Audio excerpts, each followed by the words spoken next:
Ας συνεχίσουμε τώρα εδώ το βίντεο, να δείξουμε και εδώ λίγο πως είναι από κάτω, αφού βγάλαμε την βάση εδώ. Έτσι, βγάλαμε την βάση με το ελαττήριο. Αυτή είναι η βάση, το καλώδιο. Έτσι, αυτή είναι η βάση με τις γραμμές της. Είναι σε καλή κατάσταση, δεν έχει κάποιο πρόβλημα. Αυτή τη βάση θα την πουλήσω, μάλλον δεν βλέπω να μου χρειάζεται κάπου. Λίγο καθάρισμα θέλει, κατά τα άλλα είναι εντάξει.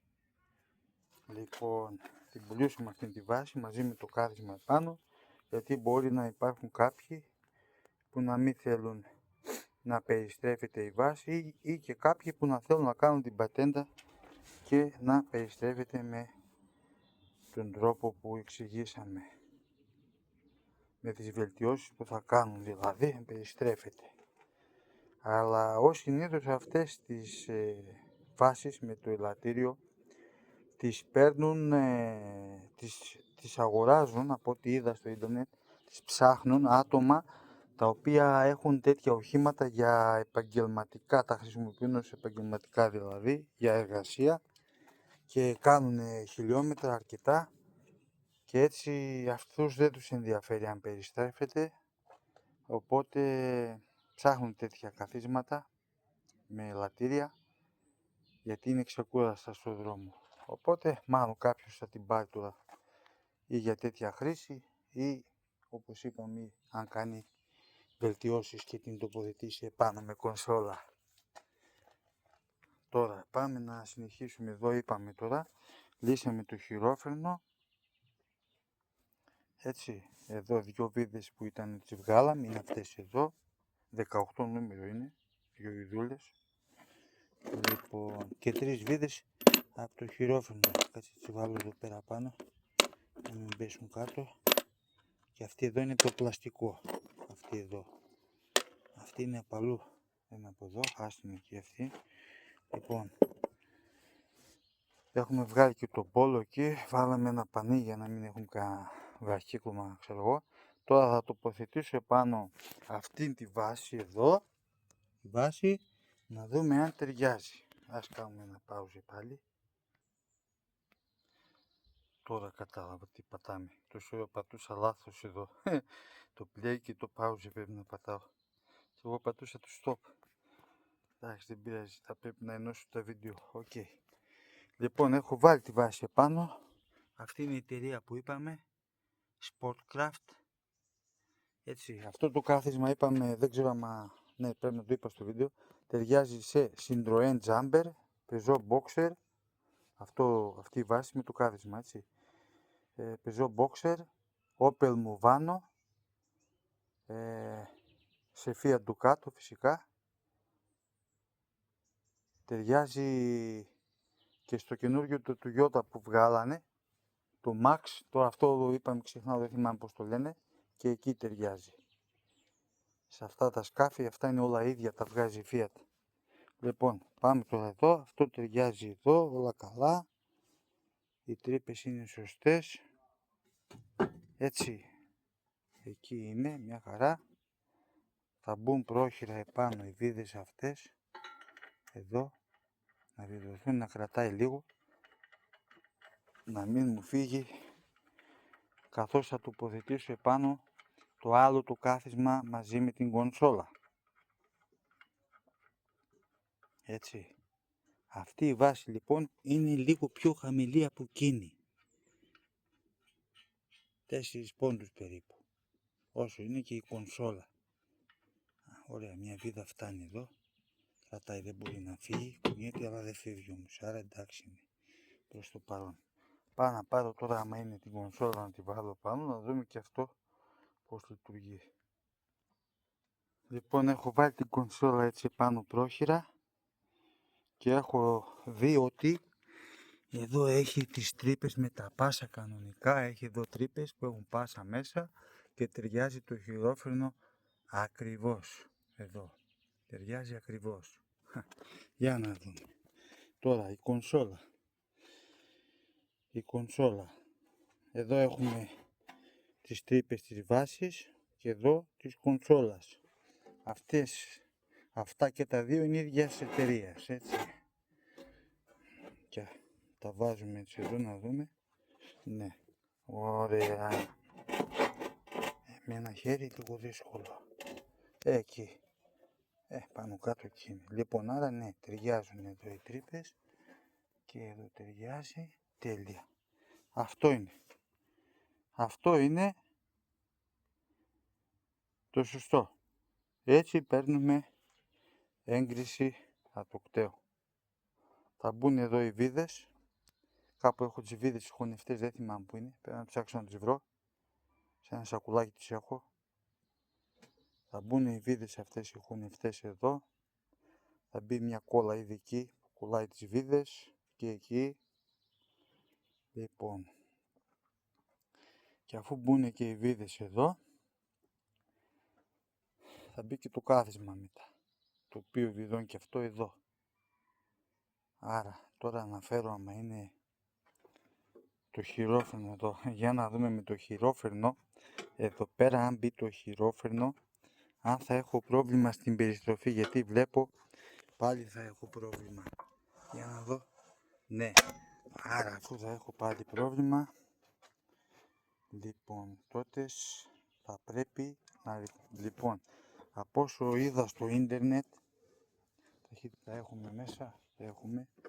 Από όσο είδα στο ίντερνετ, υπάρχει νομίζω ένας μικρός αποστάτης που το κρατάει κάπου εδώ το χειρόφρενο και γυρνάει μετά η κονσόλα χωρίς να βρίσκει. Κάποιοι λένε ότι μπορείς να ρυθμίσεις το χειρόφρενο να πιάνει πιο χαμηλά. Έτσι και αυτό γίνεται, δηλαδή να μην σηκώνεται τόσο ψηλά ο μοχλός. Γίνεται και αυτό, αλλά θέλει προσοχή να μην το κάνουμε πολύ και μετά φρενάρουν πίσω τα φερμουίτ και έχουμε άλλα προβλήματα εκεί. Θα το βρούμε και αυτήν την άκρη. Θα ψάξω πρώτα να δω τι υπάρχει από αντάπτορες, γιατί εδώ βλέπουμε ότι παρόλο που βάζουμε όλα τα σωστά, τα υλικά που χρειάζονται, ότι πάλι υπάρχει θέμα. Αλλά νομίζω υπάρχει ένας αντάπτορας που μπαίνει εδώ. Πρέπει να υπάρχει ένας αντάπτορας. Έτσι. Θα μπει και μετά θα γυρίσει. Εδώ και θα βρίσκει καθώς θα γυρίζει. Για περίπου 1-2 πόντους. 2 πόντους. Δηλαδή άμα μπει ένας αντάπτορας γύρω στους 2 πόντους πάνω κάτω. Έτσι θα είναι εντάξει. Λογικά. Ή ίσως αν μπορούσαμε να δώσουμε και μία μικρή κλίση σε αυτό εδώ το λαμάκι προς τα έξω. Δεν ξέρω αν θα επηρεάζεται εδώ μετά. Θα ψάξουμε πρώτα να δούμε τι υπάρχει στο ίντερνετ. Σίγουρα θα υπάρχει κάτι από την ίδια εταιρεία, προφανώς. Λοιπόν, ή ίσως και άλλα, δεν ξέρω, θα δούμε. Θα κοιτάξω πρώτα σε αυτήν την εταιρεία να δω τι πουλάνε αυτοί για αυτό το πρόβλημα και μετά θα δούμε. Τώρα θα βάλουμε πάνω το κάθισμα και συνεχίζουμε το βίντεο. Να δούμε πώς κάθεται το κάθισμα και σε τι ύψος βρίσκεται. Λοιπόν, το κάθισμα μπήκε, το έχω γυρίσει κιόλας και είμαι πολύ ευχαριστημένος. Έκατσα επάνω, δοκίμασα, είναι εντάξει. Και από ύψος είναι καλά και όλα καλά και εύκολα γυρνάει. Ακόμη και αν κάθεσαι επάνω γυρνάει, δεν υπάρχει πρόβλημα. Όλα εντάξει, μ' αρέσει, είμαι ευχαριστημένος, ναι. Ταιριάζουν όλα καλά, μόνο το χειρόφρενο πρέπει να γίνει εκεί. Λοιπόν, επίσης, μια διαφορά που τώρα που την βλέπω, ναι, μια μικρή διαφορά, ναι, είναι αυτό που είπαμε, είδες, ναι. είναι λίγο πιο χαμηλό από αυτό το συνοδηγό. Είναι λογικό, είναι αυτό που είπαμε, ναι. Είναι η βάση εκεί πιο ψηλή και εδώ είναι λίγο πιο χαμηλή. Ναι, αν βάζαμε ψηλή από εδώ δεν φτάνουν όμως τα πόδια μετά, τα δικά μου. Έτσι, τώρα είμαστε κομπλέ.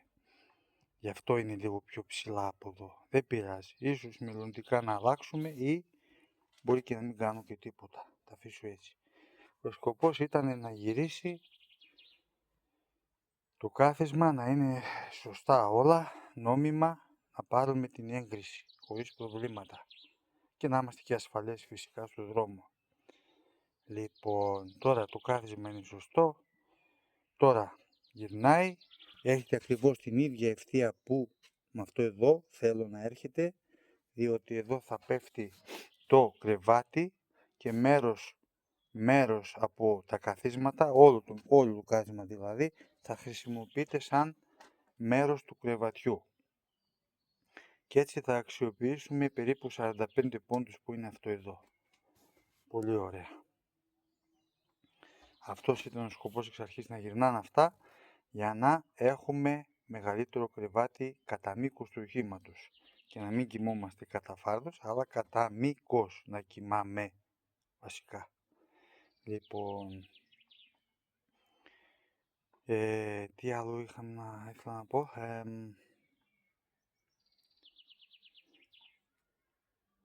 Ναι, είναι εντάξει, ταιριάζει και όλα καλά και περιστρέφεται. Τα καλώδια να μην κόψουμε, όχι. Τώρα καθώς περιστρέφεται ακουμπάει στο τιμόνι. Θα πρέπει λοιπόν να τη φέρουμε λίγο μπροστά και να την περιστρέψουμε. Δεν μπορώ να και άλλο μπροστά, έτσι. Και έχω και το κινητό και δεν γίνει. Εκεί. Τώρα περιστρέφεται άνετα. Έτσι. Εκεί. Μόλις περιστραφεί, τέλεια. Κλειδώνει αυτή.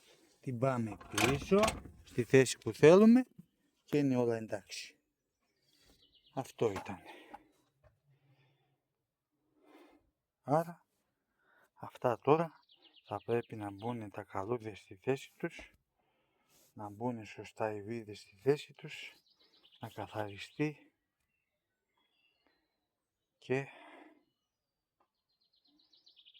ναι, βασικά θα το πάω για ένα πλύσιμο το κάθισμα, ένα καλό βιολογικό πλύσιμο και μετά θα τοποθετηθεί επάνω. Ναι. Αυτά που λέτε. Λοιπόν, αυτό είναι το κάθισμα. Έτσι πρέπει να είναι κανονικά. Έτσι. Εδώ μπρος πίσω πάμε και από εδώ περιστρέφεται. Τραβάμε αυτό και περιστρέφεται. Βλέπουμε εδώ εντατήρας περιστρέφεται μαζί με το κάθισμα πλέον και δεν είναι βιδωμένος κάτω όπως ήταν στο άλλο το κάθισμα. Στην άλλη τη βάση εκεί. Έτσι πρέπει να περιστρέφεται. Αυτό είναι το σωστό. Τέλεια. Μια χαρά. Πολύ ωραία. Και κάτω από το κάθισμα υπάρχει και ένας μικρός χώρος για να βάλει κάποιος κάτι αν θέλει. Κάποιοι βάζουν μπαταρία έξτρα κάτω από τα καθίσματα, αλλά σε αυτό δεν χωράει. Εντάξει, είναι χαμηλό. Εδώ υπάρχουν εργαλεία κάτω από αυτό. Αλλά εντάξει, αυτός είναι ένας λόγος για να μην αλλάξω αυτή τη βάση. Αν την αλλάξω μετά δεν μπορώ να έχω πράγματα, εκτός άμα έχει αρκετό κοινό. Και έχει κοινό, αλλά δεν ξέρω. Θα πρέπει να βγάλω την εργαλειοθήκη για να τη δοκιμάσω αν ταιριάζει εκεί στο άλλο. Αν ταιριάζει, τότε μπορώ και εδώ μελλοντικά να αλλάξω τη βάση αν θέλω. Λοιπόν, αυτή είναι άλλη κονσόλα. CTA είναι η μάρκα. Ιταλικά είναι και αυτή κάπως δεν θυμάμαι πως περιστρέφεται χωρίς προβλήματα. Εδώ η εντατήρας είναι επάνω. Όλα είναι εντάξει. Τώρα είναι όπως πρέπει να είναι όλα. Τώρα θα το βιδώσουμε. Θα βιδώσω τη βάση βασικά. Το κάθισμα δεν θα το βιδώσω. Θα βγει, θα πάει για πλύσιμο.